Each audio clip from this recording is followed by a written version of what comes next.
모세는 구약 성경에서 아주 중요한 사람입니다. 출애굽기, 레위기, 민수기, 신명기에서 가장 중요한 사람이라고도 볼 수 있습니다. 모세는 이스라엘 백성들의 존재와는 결코 따로 떨어져 생각할 수 없는 그런 사람이었습니다. 모세가 있었기 때문에 이스라엘 백성이 있었습니다. 이스라엘 백성에게는 항상 모세의 그림자가 길게 드리워져 있었습니다. 오늘 본문인 신명기 34장 10절에서 12절 말씀을 보면 이스라엘 역사 속에서 모세가 차지하는 독특한 위치에 대해서 상세히 기록하고 있습니다.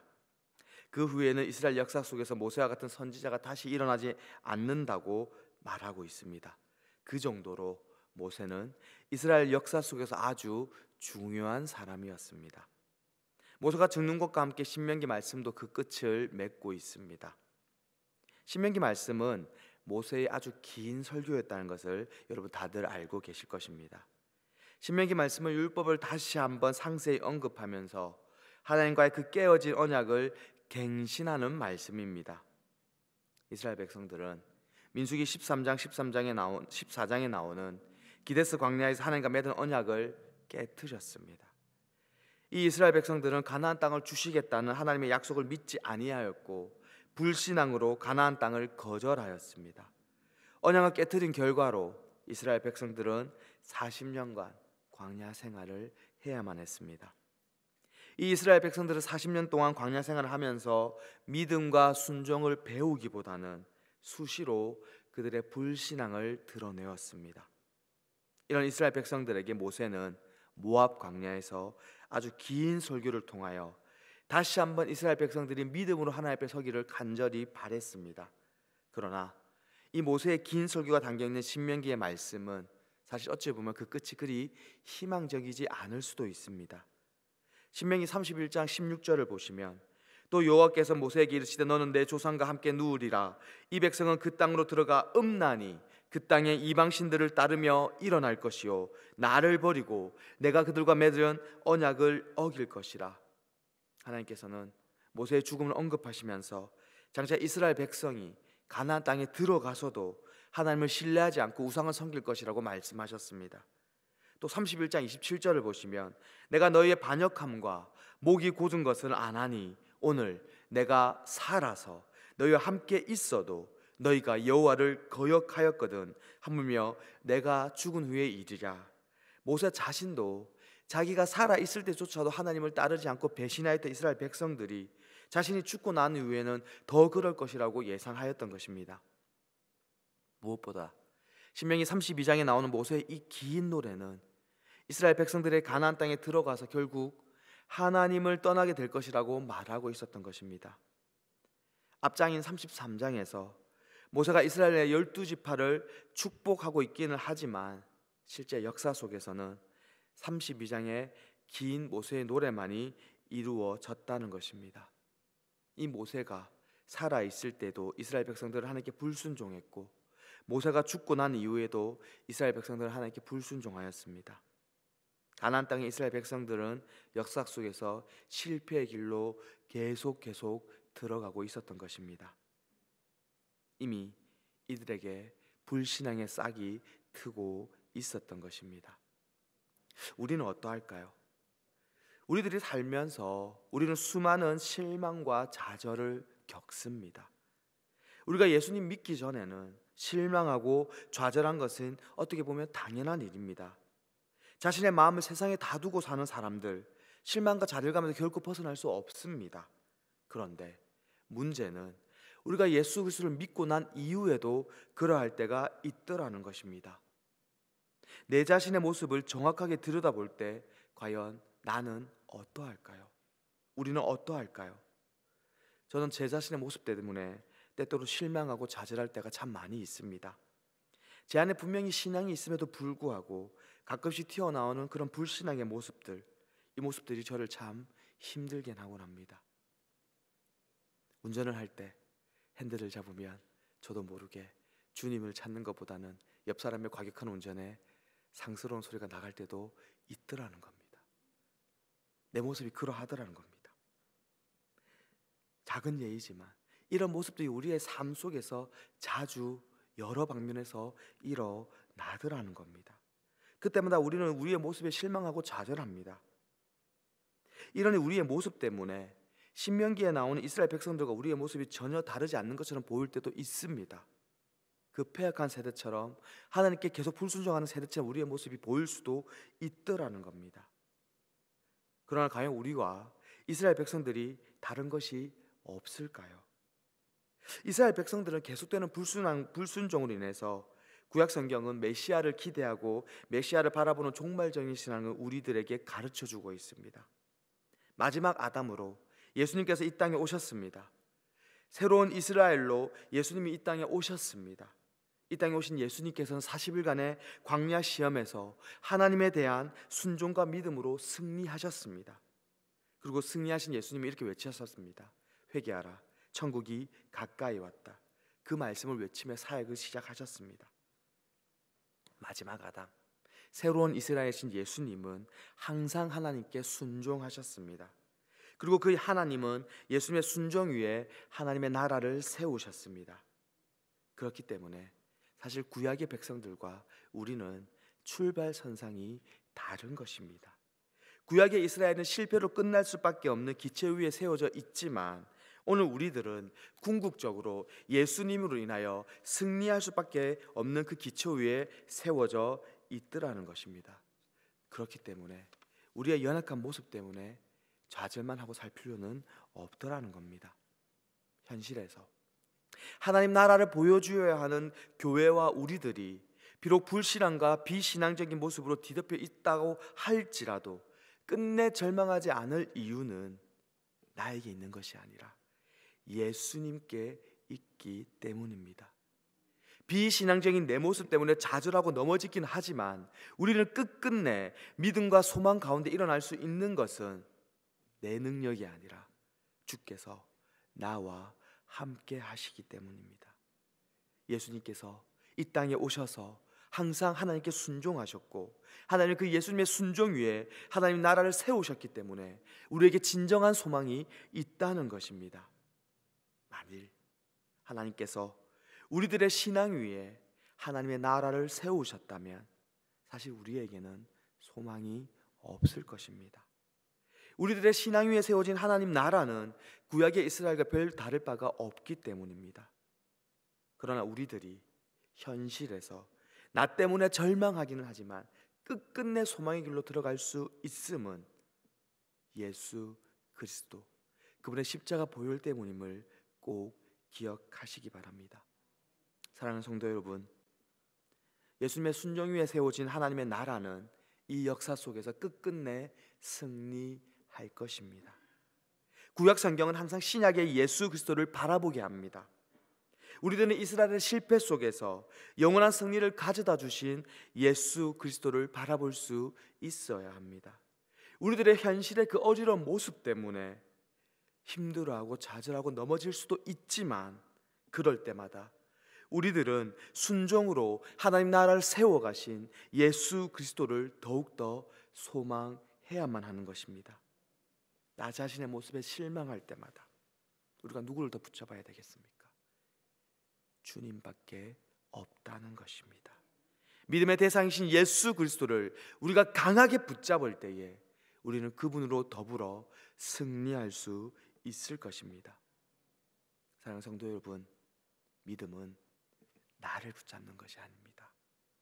믿음은 예수 그리스도를 붙잡는 것입니다.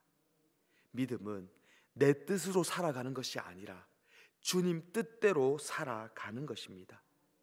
믿음은 나에게 집중하는 것이 아니라 오직 예수 그리스도에게만 집중하는 것입니다. 어떠한 상황 속에서도 주님만 바라보며 예수 그리스도에게만 집중하는, 예수 그리스도의 뜻대로만 살아가는 그 하나님의 복을 누리시기를 간절히 바랍니다. 오늘 읽은 신명기 33장 7절에 보시면 모세가 죽을 때 나이 120세였으나 그의 눈이 흐리지 아니하였고 기력이 쇠하지 아니하였더라라고 기록되어져 있습니다. 자, 한마디로 말하면 모세는 늙어서 병 걸렸거나 기력이 쇠해서 죽은 것이 아니라는 것입니다. 120세의 나이에도 불구하고 매우 건강하였는데 죽었다고 오늘 성경은 말하고 있습니다. 성경에서 흔히 눈이 흐리지 아니하였다는 이 표현은 일방적으로 영적인 상태를 의미하고 있습니다. 창세기 27장 1절에 보시면 이삭이 나이가 많아 눈이 어두워 잘 보지 못하였더니 맏아들 에서를 불러 이르되, 즉 눈이 어두워진 영적으로 나태해진 이삭은 에서와 야곱을 구별하지 못하였고 야곱의 속임수에 넘어갔다는 겁니다. 사무엘상 4장 15절에 그때 엘리의 나이가 98세라 그의 눈이 어두워져 보지 못하더라. 제사장 엘리는 악행을 저지르는 두 아들을 그대로 놓아줄 정도로 영적으로 매우 나태했다는 것입니다. 이에 반해서 120세의 모세는 육적으로 건강했을 뿐만이 아니라 영적으로도 깨어 있었다는 것입니다. 이처럼 건강했던 모세를 하나님께서는 가나안 정복을 앞둔 아주 중요한 그 시기에 데려가셨습니다. 모세의 입장에서도 하나님의 부르심에 쉽게 응답할 수 없을 것이었습니다. 아마 저였다면 하나님 왜요? 꼭 이 시간에요? 꼭 지금 데려가셔야 돼요? 이스라엘 백성들 힘들어하는 거 아시잖아요. 얘들 잘 못하는 거 아시잖아요. 저 가나안 땅에 들어가고 나서 그때 저 데려가면 안 될까요? 라고 반문했을 것 같습니다. 제 믿음은 그렇거든요. 근데 모세는 그렇게 하지 않았다는 거예요. 신명기 32장 51절에서 살펴본 바와 같이 모세의 불순종, 신광야 가데스의 무리바 물가에서 하나님의 명령을 어기고 지팡이로 돌을 쳐서 물이 나오게 하는 그 때문이라고 하나님 그 이유를 설명해 주셨지만, 또 우리가 오늘 읽은 말씀 10절을 보시면 그 후에는 이스라엘의 모세와 같은 선지자가 일어나지 못하였나니 모세는 여호와께서 대면하여 아시던 자요라고 기록되어져 있습니다. 주님이 대면하여 아시던 자 모세일 정도라면 한 번쯤은 하나님 왜요라고 물어볼 수 있지 않을까요? 한 번쯤은 하나님 지금은 좀 아닌 것 같아요, 좀 더 봐주시면 안 될까요? 라고 엎드릴 수 있지 않을까요? 근데 모세는 그렇게 하지 않았다는 겁니다. 사실 인간적으로 보면 지금 가나안 정복을 앞둔 이 시기에 이스라엘에게는 모세와 같은 강력한 카리스마를 가진 지도자가 필요합니다. 분명히 여호수아가 준비되어 있지만 이스라엘 백성들은 그 눈의 아들 여호수아를 아직은 불안정한 표정으로 바라보고 있었다는 겁니다. 그런데 굳이 이 시기에 왜 하나님께서는 모세를 데려가셨을까요? 출애굽할 때 이 이스라엘 백성들은 요셉의 유언에 따라 언약의 땅에 묶여야 요셉의 해골을 들고 나올 정도였습니다. 400년 전에 죽은 자신들의 그 조상의 유골을 들고 나올 정도의 이스라엘 백성이었다면 지금 그들과 함께 살아가고 그들과 함께 역사의 한 페이지를 장식했던 모세, 그리고 이 모세가 죽어서 그를 장사 지내고 그를 묻었다면 그 무덤을 아주 화려하게 꾸밀 수 있었을 것인데, 오늘 성경에서는 그 모세의 무덤을 아무도 알지 못한다고 말하고 있습니다. 그의 묻힌 곳을 아는 자가 없느니라고 6절에서 말씀하고 있습니다. 분명히 모압 땅에 장사 지냈는데 그 무덤이 어디에 있는지 아무도 모른다고 합니다. 하나님으로부터 극찬을 받고 이스라엘 백성이 존경에 맞지 않았던 출애굽의 영웅이자 지도자였던 모세를 너무 홀다는 거 아닌가 하는 생각도 듭니다. 주님이 왜 그러셨을까요?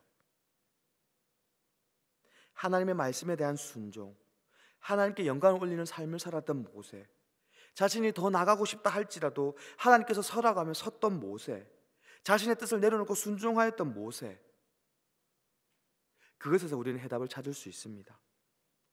예수님께서 겟세마네 동산에서 땀이 핏방울이 될 정도로 기도하면서 이렇게 기도하십니다. 내 아버지여, 만일 할만하시거든 이 잔을 내게서 지나가게 하옵소서. 그러나 나의 원대로 하지 마옵시고 아버지의 원대로 하옵소서. 자신의 뜻을 쫓고 하나님의 뜻에 순종하신 예수 그리스도, 하나님께서는 하나님의 뜻에 순종하여 하나님 십자가에서 고통을 당하시고 비참하게 돌아가신 예수님을 그대로 두지 않으시고 죽음에서 부활하게 하시고 천한 만물로부터 영광을 받게 하십니다. 신명기 34장을 마지막으로 무덤의 위치조차도 사람들이 모를 정도로 역사의 뒤안길로 퇴장한 모세는 이후에 변화산에서 선지자 엘리야와 함께 등장하여 예수님의 소명에 대해서 말씀을 나누기도 합니다. 모세는 자신의 것을 내려놓았다는 것입니다. 내 뜻을 적기에 너무 아까울 때가 있습니다. 그동안의 노력이 너무 아까울 때가 있습니다. 그래서 우리는 주님께 종종 이렇게 얘기합니다. 주님, 잠시만요. 주님, 제가 해볼게요. 주님, 저 할 수 있을 것 같아요. 주님, 좀만 기다려 주시면 안 될까요? 주님, 제 힘으로 해볼게요. 주님, 제 주변 사람의 힘으로 해볼게요. 그리고 하나님께서 나를 만지시는 것을, 주께서 나를 이끌어 사용하시는 것을 거부해버린다는 겁니다. 하나님 그거 엄청 싫어하십니다. 제가 그리 긴 인생을 살진 않았습니다. 이제 43 됐습니다. 근데 저의 인생을 가만히 돌아보면 하나님께서는 참 질투가 많으신 분입니다. 하나님께서는 저의 공로가 드러나는 것을 절대 원치 않으십니다. 저를 사용하시되, 저를 사용하셔서 하나님의 공의가 드러나기를, 하나님이 세워지기를 늘 원하셨습니다. 단기팀을 이끌고 몽골로 가기 위해서 청주국제공항에서 준비를 하고 있었습니다. 근데 이 몽골 항공의 비행기가 거의 노후된 비행기였습니다. 연착이 되면 기본 3-4시간은 기본이었습니다. 근데 그날따라 연착이 너무 길어지는 겁니다. 우리는 빨리 가야 되는데, 현지에서 준비해 놓은 모든 프로그램들, 일정들이 있는데 빨리 가서 몽골 대학생들을 만나서 그들과 수련회를 해야 되는데 한국 땅에서 하루가 공항에서 묶여버린 겁니다. 준비하는 저도 그렇고 같이 가는 청년들도 그렇고 조금 마음이 여린 친구들은 울기 시작했어요. 주님, 저희한테 왜 이러세요? 주님, 몽골 땅에 있는 영혼들 불쌍하지 않으세요? 하나님의 뜻을 구하기보다 사실은 저희가 계획했던 그 일정들 때문에 힘들어하고 아파했습니다. 몽골 땅에 드디어 도착했습니다. 근데 이번에는 저희를 태워갈 그 픽업하기 위한 버스가 또 말썽을 일으키는 겁니다. 여러분 아마 나중에 가보시면 아시겠지만 몽골에 부산 버스가 많이 돌아다닙니다. 81번 밀락동 가는 버스도 있습니다. 제가 봤습니다, 직접. 아주 노후화된 버스들. 이런 버스들이 고장나면 기본 길가에 한두 시간 서 있습니다. 답이 없거든요. 버스가 그렇게 말썽을 일으킵니다. 또 공항에서 몇 시간이 물렸습니다. 겨우겨우 수련회 장소에 도착을 했는데 이미 참석하였던 몽골 대학생들 가운데 하루가 넘는 시간을 기다리지 못한 많은 이들이 자리를 뜬 상태였고, 그들은 예수님 믿지 않는 새신자들이었거든요. 저희는 마음이 불안하고 힘들었지만 그래도 정해진 일정을 하루 뒤로 연기시키면서 수련회를 준비해 나갔습니다. 그리고 예상된 시간보다 하루 늦게 도착한 한 자매가 있었습니다. 그리고 그 자매는 하루 늦게 도착해서 그 시간밖에 할 수 없었는데 하나님께서 그 자매를 위하여 우리의 모든 단기팀의 일정을 다 바꾸셨던 것입니다. 이 자매는 어릴 때부터 환상에 사로잡혀 있었습니다. 자신이 태어날 때 자신의 팔목에 점이 있었고, 자신이 태어나던 그날 자신이 할머니가 돌아가셨는데 그 할머니도 팔목에 점이 있었기 때문에 어릴 적부터 부모님들에게, 친척들에게 너는 할머니의 환생이야 라는 소리를 듣고 자라났던 친구입니다. 몽골은 국교가 라마 불교이고 국민의 90% 이상이 라마 불교를 믿기 때문에 환생에 대해서 많이 믿는 백성들입니다. 이 자매는 늘 자신은 할머니의 환생이라고 생각하며 가족을 돌보는 일로 자신의 업을 생각하며 살아왔던 것입니다. 하나님께서 그 자매를 만나게 하셨고 그 자매에게 하나님의 말씀을 전하게 하셨습니다. 그리고 그 다음 해에 다시 몽골에 들어갔을 때 그 자매는 제가 속해져 있던 몽골 SFC에 되어서 훈련을 받고 있었고, 몽골인 처음으로 SFC 간사가 되었고, 한국으로 들어와서 공부하였고, 지금 한국에서 사모로 살아가며 몽골인 위해 사역하고 있습니다. 하나님께서 그렇게 한 영혼을 만지셨습니다. 그 한 영혼을 회복시키려고 하나님은 우리의 단기팀 전체 일정을 바꾸어 버리셨던 겁니다. 근데 우리는 그때 그것을 몰랐습니다. 그래서 하나님께 원망했습니다. 하나님 왜 이러세요? 하나님, 저희들 준비 많이 했잖아요. 하나님이 하라는 대로 청년들 헌신하고 자기들의 물질을 들여서 그 몽골 땅을 위하여 기도하고 나아갔는데 하나님 왜 이러세요? 라고 기도했을 때에 하나님 응답하지 않으셨는데, 가서 보니까, 시간이 지나고 보니까 하나님은 우리가 계획했던 것보다 더 크고 더 아름다운 것을 이미 예비해 놓으셨던 것입니다. 제가 위기청소년 사역을 하면서 제일 많이 깨달았던 것이 그것입니다. 제 힘으로 열심히 하려고 합니다. 피해자들을 만나고 제발 이 친구를 선처해달라고, 합의해달라고, 탄원서 써달라고 그렇게 20번 30번 찾아가서 무릎 꿇고 빌고 밖에서 비 맞으면서 문 두드리고 있어도 마음이 바뀌지 않는 그 피해자들이 사실 인간적으로 이해되기도 합니다. 자신의 아들이 상처 있고 병원에 입원해 있고 하는데 누가 쉽게 사인해 주겠어요? 누가 쉽게 용서해 주겠어요? 그래서 자포자기 할 때쯤 되면 그때 하나님이 일하십니다. 전혀 생각지도 않은 반응으로 30번을 그렇게 찾아가고 빵까지 맞기도 하고 밖에서 비 쫄쫄 맞고 몇 시간 기다려도 문조차 열어두지 않는 어떤 분이 마지막을 생각한 그 시간에 목사님이시라면서요. 저 어느 교회 집사입니다 라고 고백하시면서 사인해 드릴게요. 들어오세요. 내가 하던 모든 것을 내려놓고 주님 이제 못하겠어요. 주님 이제 답이 없잖아요. 주님 어찌해야 될까요? 주님 도와주세요. 주님 한 분만 보고 나아가니까 주님 그때 일하시더라고요. 우리의 인생을 살아가면서 나를 내려놓고 하나님이 일하시도록 나를 비울 수 있어야 됩니다. 모세는 그리했던 것입니다. 사실 가장 중요한 시기잖아요. 가나안 정복을 이제 입성을 앞두고 이 이스라엘 백성들을 이끌어야 되는 가장 중요한 시기에 그들을 바라보며 모세의 마음이 어떠했을까요? 신명기 32장에서 그 백성들을 향하여 기도하고 33장에서 그 이스라엘 12지파를 위해서 한 지파 한 지파 위해서 축복 기도하면서 이미 하나님께서 자신의 삶을 거두어 가실 것을 알고 있던 모세는 참 마음이 답답했을 거예요. 그런데 모세는 주님께 말하지 않았어요. 주님이 뜻하시는 대로, 주님이 원하시는 대로 사용하시라고 순종하였던 것입니다. 오늘 우리의 삶에서 그러한 순종이 일어나길 원합니다. 모세는 결과에 대해서 생각하지 않고 하나님 말씀에 온전히 순종하였습니다. 바로 이러한 순종이 온전한 믿음이고 이러한 믿음을 지닌 모세를 하나님께서 높이셨던 것입니다. 나를 존중히 여기는 자를 내가 존중히 여기고 나를 멸시하는 자를 내가 경멸하리라. 사무엘상 2장 30절에서 주님 분명히 말씀하고 계십니다. 하나님을 존중히 여기는 사람은 하나님 말씀에 온전히 순종한 모세와 같은 사람을 말합니다. 사랑하는 성도 여러분, 여러분은 어떠하십니까? 여러분은 하나님을 존중하고 계십니까? 여러분은 여러분이 드러나길 원하십니까? 주께서 드러나길 원하십니까? 여러분은 여러분이 하기를 원하십니까? 아니면 주님이 하시기를 원하십니까?